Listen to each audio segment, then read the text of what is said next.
Hello, welcome to day 7 of Own Your Shit to a Happy Life. If you would just take 3 grounding breaths with me to get started, uncross your legs and put your feet on the floor, and take breaths in through your nose and out through your mouth. In through your nose and out through your mouth. In through your nose and out through your mouth. In through your nose and out through your mouth. Happy Sunday. I'm so happy you guys are here with me today. I'm excited today to be talking about forgiveness, which I think is the biggest gift you can give yourself.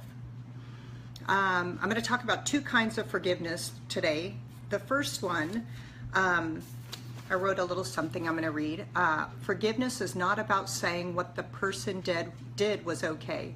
It is about releasing the energy you have held around the thought of it.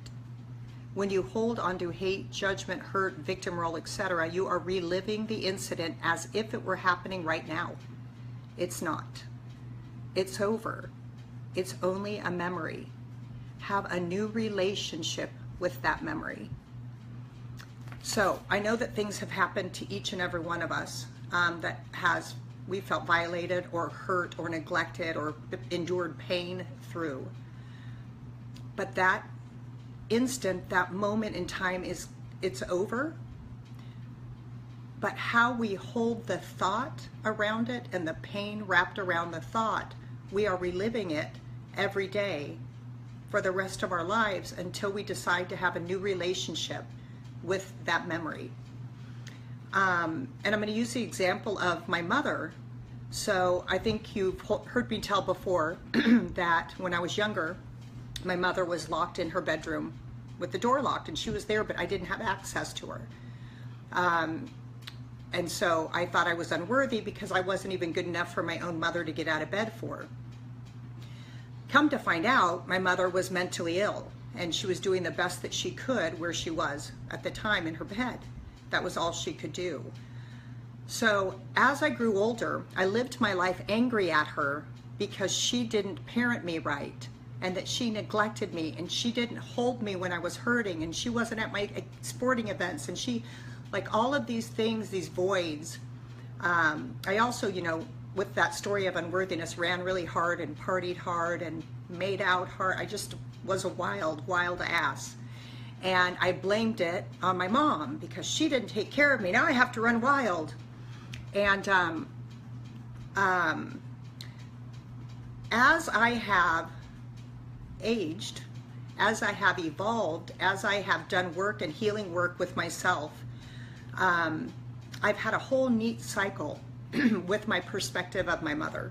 So with my mother, I went from blame to understanding, and from understanding to compassion, and from compassion to forgiveness, and in forgiveness to gratitude.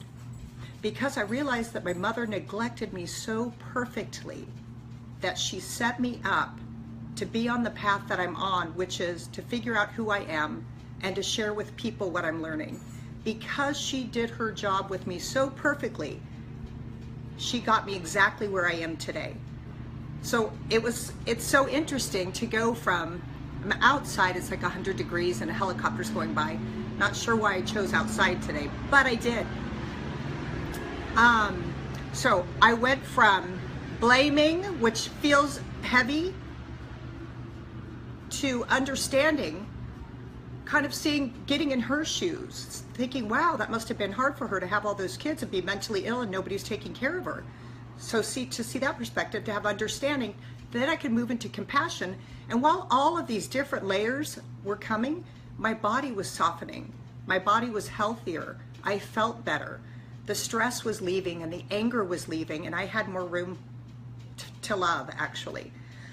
And the gratefulness is realizing she did her job so well that she got me exactly where I needed to be today for healing and learning from what she did.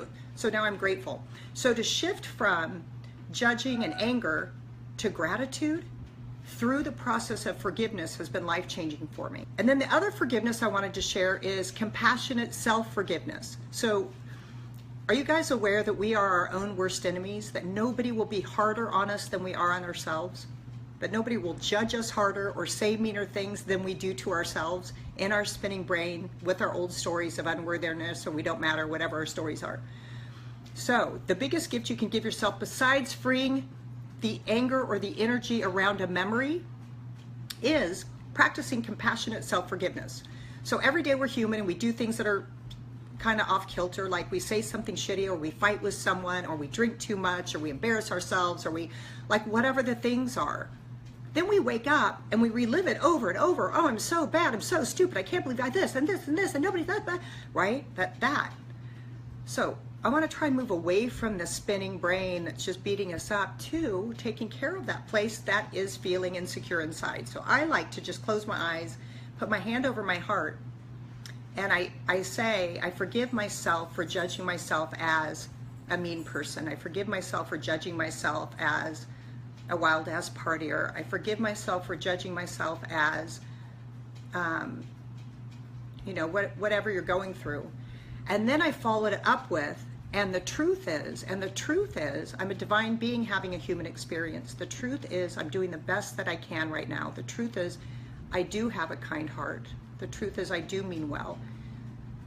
So there's two forgivenesses that we can do. One is life-changing because it takes you off the hook. You don't have to relive the pain for the rest of your life. You don't have to be the victim of that circumstance. That circumstance is over. This is a Zen proverb: let go or be dragged. How simple is that? Let go of the hurt around the memory or be dragged by it forever. What you fight, you strengthen. What you resist, persists. So think about what the hurt is that you had. Think about the thing that was done to you. Think about, and think how you can start to create a new way that you hold it in your body. All right, here's my quote, and this kind of sums it up. Forgiveness isn't about saying what happened is okay or the person wasn't wrong. It is saying I choose to no longer suffer when I think about the memory. So today I offer to you to make a new choice, to choose to no longer suffer. Suffering is a choice. Remember, we talked the other day, we get to decide how we react to life. We can't decide what life's going to bring, but we do get to decide how we react. All right? God, I'm grateful for my mother. I'm grateful for the love that she could show when she showed it just how she could. I'm grateful for what I got, what I've learned from her. And I honor her as one of my greatest spiritual teachers because she's given me the most material to work from. God, let us be gentle with ourselves. Let us practice compassionate self-forgiveness and shower everyone with love and light today on this beautiful and super hot day. Amen. Thank you guys for joining me. Do something kind for yourself today.